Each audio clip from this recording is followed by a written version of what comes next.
Bonjour, nous avons vu lors d'une précédente vidéo ce qu'était pour nous la définition de l'innovation managériale. Donc pour mémoire, innover en management, c'est passer d'une relation parent-enfant à adulte-adulte pour quelque part opérer une transition entre cette notion de subordination unilatérale hiérarchique et le principe de co-responsabilité pour que tous les acteurs puissent contribuer à la réussite de l'entreprise. Je voulais vous proposer cette vidéo pour répondre à 3 questions. La première, qu'est-ce qui amène une entreprise à innover en matière de management au sens où on l'a défini? La deuxième, sur quoi innove-t-elle? Sur quoi faut-il innover? La troisième, comment s'y prendre? Concernant la première question, il y a 2 raisons majeures qui amènent une entreprise à réinventer toute ou partie de ses pratiques collaboratives.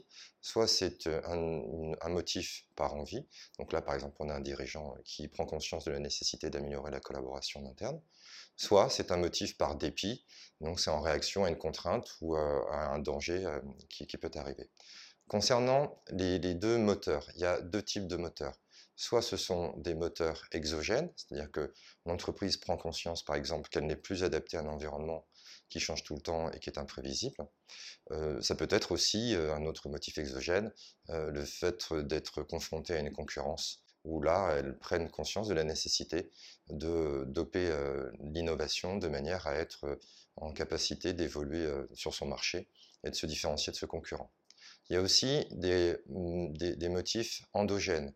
C'est-à-dire que, par exemple, le premier motif endogène, c'est l'inefficacité d'un certain nombre de paradigmes, de pratiques managériales qui, à l'époque, étaient une solution. Il y a une règle en systémique qui dit que le problème vient souvent de l'excès de solutions précédentes. Je vous prends un exemple. Pour faire de la qualité, les entreprises se sont engagées dans une normalisation et la production d'un certain nombre de règles qui correspondaient bien à ce qui était exigé à l'époque.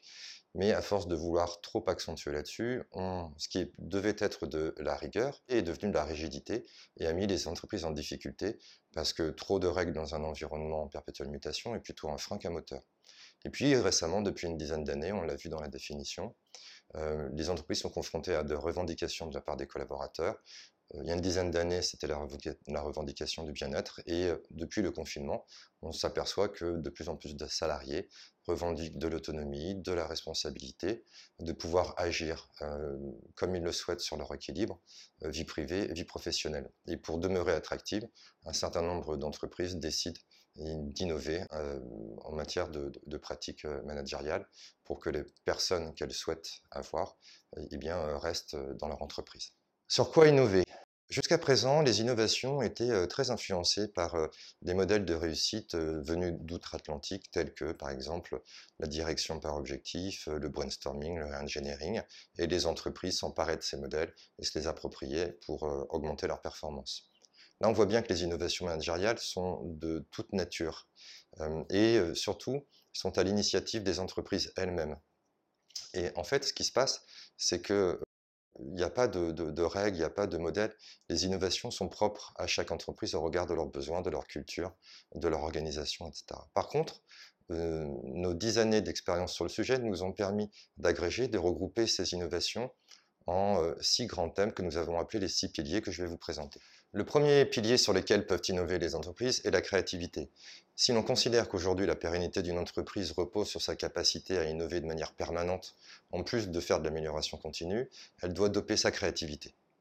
Quand on regarde la manière dont est gérée la créativité dans le management traditionnel, on se rend compte assez rapidement qu'elle est confiée soit à des statuts, comme par exemple la direction générale qui est la seule habilité à définir une stratégie d'entreprise, soit des métiers comme par exemple la recherche et développement de marketing qui sont les seuls à avoir le pouvoir de créer de nouvelles offres ou d'améliorer les offres existantes. Si on calcule l'effectif qui est concerné par cette mission, on se rend compte que ça représente en moyenne 8% de l'effectif. Ça veut dire que potentiellement, les idées qui pourraient exister pour les 92% qui restent sont méconnues de la part des entreprises. L'innovation managériale a pour objectif d'élargir au plus grand nombre l'expression, la sélection et l'expérimentation d'idées, car finalement, tout le monde a des bonnes idées, quel que soit son métier, quel que soit son passif. Un comptable peut très bien avoir une bonne idée sur une démarche marketing, et donc l'innovation managériale consiste à créer de nouveaux rituels et de nouveaux processus pour encourager, favoriser l'émergence de nouvelles idées. Le deuxième pilier de l'innovation managériale est l'agilité. Le confinement nous l'a démontré, la survie des entreprises dépend fortement de sa capacité à être agile, flexible, souple, réactive, voire proactive. Or, quand on regarde les fondamentaux du management traditionnel, c'est tout sauf ça. Peut-être parce qu'ils ont été créés dans un environnement linéaire et prévisible. Il y a deux fondamentaux dans le management traditionnel, qui est un, la maîtrise des risques. Difficile de maîtriser des risques quand on ne sait pas ce qui va arriver dans les 2, 3, 6 mois qui viennent, et on est en train de le vivre en ce moment. Et la deuxième, c'est la quête de perfectionnisme absolu pour justement garantir la qualité qui est proposée aux clients. Donc on voit bien que la notion de maîtrise des risques et la notion de perfectionnisme ne fonctionnent pas dans un environnement tel qu'on le connaît aujourd'hui. C'est pour ça que l'innovation managériale a pour objectif d'aider les entreprises à passer d'une culture de maîtrise des risques à une culture d'expérimentation, à savoir oser proposer, tester, expérimenter de nouvelles offres sur le marché, et puis de passer la notion de perfectionnisme à une notion du meilleur équilibre, le plus juste équilibre. C'est d'ailleurs un des 4 accords Toltec, hein, c'est on fait du mieux qu'on peut, pour ne pas se mettre la pression et se permettre, s'autoriser à oser de nouvelles expérimentations, sachant que derrière, elle doit aussi, et nous le verrons plus tard, protéger les collaborateurs qui prennent des risques, donc des initiatives, par une valorisation des erreurs et des échecs. Le troisième pilier est la collaboration. Évoluer dans un environnement complexe nécessite de mobiliser l'ensemble ou la diversité des énergies et des compétences et des talents de ses collaborateurs. Or, le management traditionnel n'a pas été construit comme ça. Deux points principaux. Le premier, c'est qu'il confie la décision à des statuts, donc des cadres, des dirigeants, des managers. Et la deuxième, c'est que la plupart des organisations hiérarchiques, bureaucratiques, sont fondées sur la division du travail. Le problème de la division du travail, c'est que, un, chacun a une vision parcellaire de la réalité, donc ne peut pas intégrer toutes les dimensions qui est nécessaire d'intégrer dans la complexité, et deux, ça génère des tensions, des scissions, des luttes de pouvoir entre les différentes fonctions. L'innovation managériale a pour objectif de créer de la transversalité, de passer du mécanique à l'organique, c'est-à-dire créer des communautés, pour pouvoir valoriser la somme des diversités, pour pouvoir mutualiser les différences, pour pouvoir aussi apporter de la convivialité, on l'a vu, hein, et transcender un peu le côté statutaire qui peut amener à une certaine rigidité. Et le but est de permettre finalement à l'entreprise de créer des rituels et d'instaurer des processus, parfois hiérarchiques, qui lui permettent de bénéficier de la somme des idées, des avis, de la diversité de ses collaborateurs. Les trois premiers piliers sont plutôt de l'ordre de l'organisation, donc du faire ensemble. Mais pour que la mayonnaise prenne bien et pour que les entreprises puissent s'approprier ces nouveaux enjeux, il est très important qu'elles travaillent sur l'être ensemble. Donc il y a un quatrième pilier qui est très important de notre point de vue, qui est la notion de plaisir. Bien évidemment, c'est bien connu, une personne qui éprouve du plaisir dans son travail, non seulement est plus épanouie, mais est plus performant. Quand on regarde la prise en considération de cette notion de plaisir dans tous les concepts du management, on se rend compte assez rapidement de son inexistence. C'est-à-dire qu'il y a bien eu des concepts de motivation, mais si on regarde la motivation, c'est plutôt trouver les arguments pour donner envie à une personne de faire ce que vous attendez d'elle. Donc ça, on n'est pas sur la notion de plaisir. Qu'ont les entreprises aujourd'hui pour y arriver, enfin, pour gérer cette dimension? Pas grand-chose finalement, parce que le principal outil qu'elles ont est la compétence, donc le savoir-faire, mais ce n'est pas parce qu'on sait faire et qu'on aime faire pour autant. C'est très important d'offrir la possibilité à ses collaborateurs de prendre conscience de ce qui peut leur procurer du plaisir, c'est ce que nous avons appelé les appétences, et puis de composer avec elles sur la manière dont on peut les valoriser et inviter les collaborateurs à proposer des actions, des idées, des initiatives qui concilient à la fois leur épanouissement et en même temps qui sont bénéfiques pour l'entreprise. Le cinquième pilier, et c'est sans aucun doute celui qui est le plus important, est la responsabilisation.